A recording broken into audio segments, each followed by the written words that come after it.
कथा हो चुकी है शुरू। जैसा कि मैंने आपको पहले बताया था कि 5 तारीख से टीले पर कथा शुरू होने वाली है। उस कथा का कल कलश यात्रा थी और मैं पूरे उत्साह के साथ, पूरी तैयारी के साथ कलश यात्रा में शामिल होने के लिए गई। देखिए, वहाँ पे बहुत ही सुंदर तैयारियाँ की गई हैं। कलश यात्रा सुबह 10 बजे थी। 10 बजे से 3 बजे तक चली। तो मैं पहुंचने में थोड़ा सा लेट हो गई थी। मैं 11 बजे वहां पहुंची, तब तक कलश यात्रा वाले निकल चुके थे। तो मैंने चारों तरफ घूम के देखा कि कहीं से मुझे पता चले कि कलश यात्रा अभी कौन सी जगह चल रही है। सभी ने बताया कि अभी मार्केट में है। मैंने जाने की पूरी कोशिश करी, लेकिन मैं किसी भी तरीके से कलश यात्रा तक नहीं पहुंच पाई, क्योंकि कलश यात्रा इतनी विशाल थी। पहले मैंने आपको बताया था कि 551 कलश हैं, लेकिन नहीं, वहाँ 3000 से ऊपर कलश पहुँच गए थे। 3100 बता रहे, 3100 कलश की कलश यात्रा थी। तो मैं एंट्री नहीं कर पाई। मेरा कलश यात्रा में जाने का बहुत मन था। बहुत पहले से मैं तैयारियां कर रही थी कि मैं कलश यात्रा में ज़रूर जाऊंगी, लेकिन कुछ परमात्मा का ही विधान होगा कि मैं वहां पहुंचकर भी शामिल नहीं हो पाई। मेरे साथ कभी ऐसा नहीं हुआ है, पहली बार ऐसा हुआ कि मैं किसी कलश यात्रा में शामिल नहीं हो पाई। तो मैं वहाँ पहुँच तो गई थी। फिर मैंने क्या किया, सारे आश्रम को घूम के देखा एक बार कि किस तरीके से क्या क्या तैयारी हुई हैं। भाई, तैयारियाँ तो बहुत ज़बरदस्त और बहुत बड़े लेवल पे हुई हैं। यहाँ पर जो 108 पाठ चलेंगे उनकी तैयारियाँ हैं, चौकियाँ रखी हुई हैं। आते ही पंडित जी भी सारे आ चुके हैं। 108 पंडित जी इस पूजा के लिए आए हैं। पंडित जी तो वहाँ बहुत सारे घूम रहे थे। ये तुलसी के पेड़ हैं जो पूजन में रखे जाएंगे, ये मैंने आपको पहले भी दिखाए थे। तैयारियां बहुत ज़ोर शोर से चल रही थी और बहुत बड़े लेवल पे थी। ये जो साधु संतों के लिए सिटिंग रखी है, जो वीआईपी लोग मिलने आएंगे उनसे, उसके लिए सिटिंग की अलग से एक हॉल बना रखा है। मंदिर में बहुत अच्छे से तैयारियां चल रही हैं।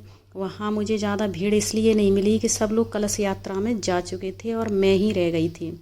मुझ जैसे 2-4 लोग वहाँ घूम रहे थे। ये गैलरी बनाई गई है, कम से कम 1.5 किलोमीटर दूरी है, जहाँ भागवत कथा का पंडाल बनाया है। इस बीच में बिल्कुल भी गैप नहीं है। हर जगह कोई न कोई हॉल बने हुए हैं, कुछ न कुछ तैयारियां चल रही हैं। कथा प्रवक्ता हैं पुंडरीक जी महाराज, जिनके मुखारविंद से आप कथा सुनेंगे। मैं कोशिश करूंगी आपको कथा भी दिखाने की, क्योंकि बहुत बड़े लेवल पे यह कथा चल रही है। अभी हम कथा पांडाल देखेंगे। देखिए आप, बहुत दूरी थी, मैं चलते चलते थक गई। मैं पूरी गैलरी की वीडियो भी नहीं बनाई है, नहीं वीडियो बहुत लंबी हो जाती। मैंने उतना छोटा छोटा पॉइंट लिया है। ये चल रही है मंच की तैयारी। देखिए आप, कथा का मंच तैयार किया जा रहा है। बहुत बड़े लेवल का मंच बनाया जा रहा है। जब तक कथा की शुरुआत होगी तब तक ये पूरा तैयार कर दिया जाएगा। बहुत ज़ोर शोर से वहाँ तैयारियाँ चल रही थी। तो जब तक वो खाली पड़ा हुआ था, मैंने सोचा कि मैं पूरा आश्रम ही घूम के देख लूँ। कलश यात्रा में तो नहीं जा पाई।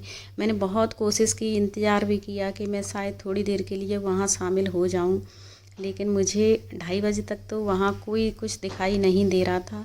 फिर मैंने सोचा अपन तो कल ही कथा सुनेंगे, कल ही सबके दर्शन करेंगे। ये कुटिया बनाई गई हैं 108 कुटिया का मतलब है 108 परिच्छेद जो बने हैं भागवत कथा में, उनके लिए, सब के लिए कुटिया बनाई गई हैं। सब पे नंबर डाला गया है, कुटिया नंबर, सब के ऊपर उनका नाम लिखा गया है, किसके लिए कौन सी कुटिया बनाई गई है। भाई, बहुत अच्छी व्यवस्था करी गई है। और मैं महाराज जी के लिए बहुत हिम्मत का काम समझती हूँ कि इतनी बड़ी तैयारी अकेले कैसे कर लेते हैं। ये वो मंदिर हैं जो मैंने आपको पहले भी दिखाए थे। सब मैयाओं का श्रृंगार हो चुका है, सबको नए वस्त्र पहना दिए गए हैं, सबको अच्छे से सजा दिया गया है। यहाँ भी पूरी तैयारियाँ हो चुकी हैं।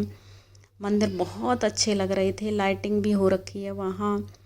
और रात में ये चीज़ें बहुत ज़्यादा सुंदर उभर के आने वाली हैं। मैंने पूरे मंदिर को वहाँ घूमा। जो नीचे मैंने आपको बताया था, एक बेसमेंट में जो केला और चामुंडा मैया की जो मूर्ति बनाई रखी है, वो लॉक कर रखा था। अभी उसको नहीं खोला है, क्योंकि भीड़ बहुत ज़्यादा आने वाली है, तो उसमें गड़बड़ हो जाएगा, वहाँ व्यवस्था बैठ नहीं पाएगी। मुझे महाराज जी के दर्शन आज नहीं हो पाए, ना ही कलश यात्रा में शामिल हो पाई, तो मैंने थोड़ी सी वीडियो ही बना ली, क्योंकि कल मुझे ये मौका नहीं मिलेगा। वहाँ भीड़ इतनी ज़्यादा होगी कि भाई बहुत मुश्किल होगा वीडियो बनाना। तो लेकिन आज मुझे मेरे मन में बहुत दुख हुआ कि मैं वहाँ जाकर भी और कलश यात्रा में शामिल नहीं हो पाई। शायद ये मेरे किस्मत में नहीं था, लेकिन मुझे इस चीज़ का पछतावा बहुत रहेगा। इतनी भव्य कलश यात्रा थी कि वहाँ रुकना भी मुझे डर लग रहा था कि इतनी पब्लिक आएगी। आप समझ सकते हो कि 3100 कलश और फिर उनके साथ में पब्लिक। ऐसा नहीं है कि वो लेडीज़ें केवल 3100 ही होंगी, 3100 के साथ में डबल ट्रिपल तो वैसे ही चलती हैं। और फिर साधु संत और जेंट्स लोग, बहुत पब्लिक आने वाली थी। अभी आश्रम में पैर रखने के लिए भी जगह नहीं बचेगी, इतनी भयंकर भीड़ होने वाली है। तो मैंने आपको पूरा आश्रम दिखा दिया है। आश्रम में स्पेस भी पूरा है, पब्लिक की व्यवस्थाएं भी पूरी करी गई हैं, साधु संतों की व्यवस्थाएं बहुत अच्छे से करी गई हैं। और आप लोग मेरे साथ बने रहें, नेक्स्ट ब्लॉग में देखें कि वहाँ कितनी भीड़ और किस तरीके से होने वाली है, किस तरीके से पूजा पाठ शुरू होने वाला है, क्या क्या करने वाले हैं महाराज जी।